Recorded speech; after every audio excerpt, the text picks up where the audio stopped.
So today we're back with another quick look at the Mini 3 firmware update, and the question we're going to try and answer in particular is what sharpness settings are best for videos. In my last video I had a quick look at the picture quality for stills, but as someone very correctly pointed out, JPEGs is one thing, RAWs you shouldn't really see any difference in sharpening because it's a raw image, but that's very different when you've got videos. So today we're going to focus on videos. So to answer that question, I'm going to leave this up to you to decide in the comments what you think about it, because it's very subjective. One person's sharpness, over sharpness is different to another person's opinion. So let me know in the comments below what you think, and it'll be interested to hear from you. I will leave some timestamps below if you want to skip past all of this. The videos are going to be at the end, and yeah, let's see what we think. So I'm actually here back at one of my favorite flying spots at the White Cliffs of Dover. It's not actually Dover part of the White Cliffs of Dover, because Dover has a massive no-fly zone with an excess of 2-mile radius. So I'm about 3 miles up the coast in St. Margaret's in Kent. Beautiful White Cliffs, nice place to fly. It's windy today, but we're going to have a go at it anyway. Don't let me down.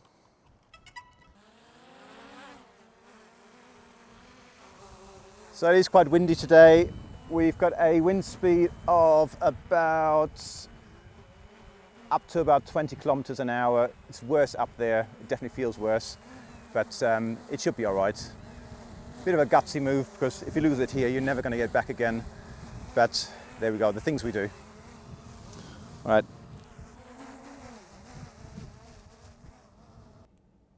So I'm going to try my very best to fly the same path on every take.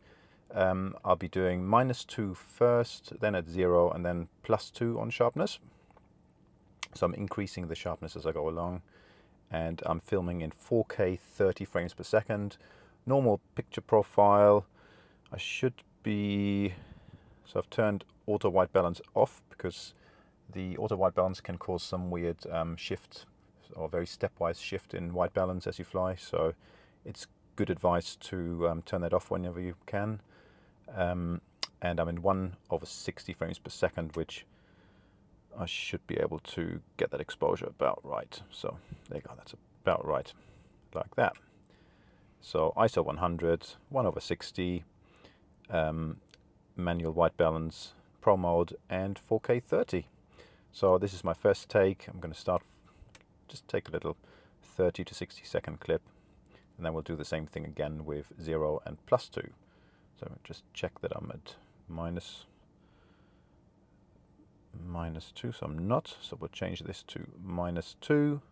Sharpness is at -2, noise reduction at 0.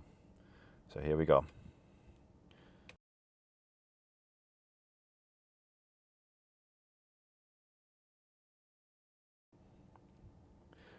So interestingly, you can see that bit of rubble down there. So these white cliffs are actually constantly eroding.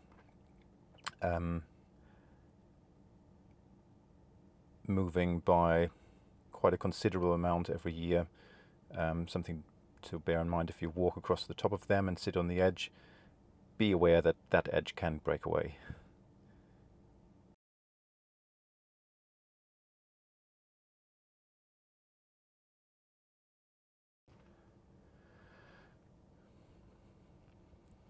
Now the wind is blowing sort of along the coast, so it's not blowing into the sea. I would not do this test if the wind was blowing towards France, because if I did get into trouble, I would not get the drone back and I'd be very upset. So something worth remembering if you fly on windy days, just more than anything, just be aware which way the wind's blowing. These drones can take quite a lot more wind than people think, but you've just got to be sure you don't get yourself into trouble, just in case.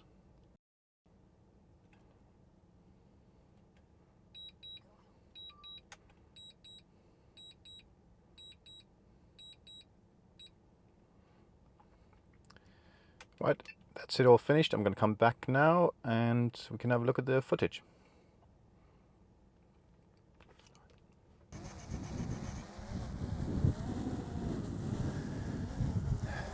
So when I see people put out videos about you should hand catch it, land it on the palm of your hand, that's great when you've got calm conditions, but when it's like this, that'll just be daft. So please, please, please don't try and hand catch it on your palm of your hand.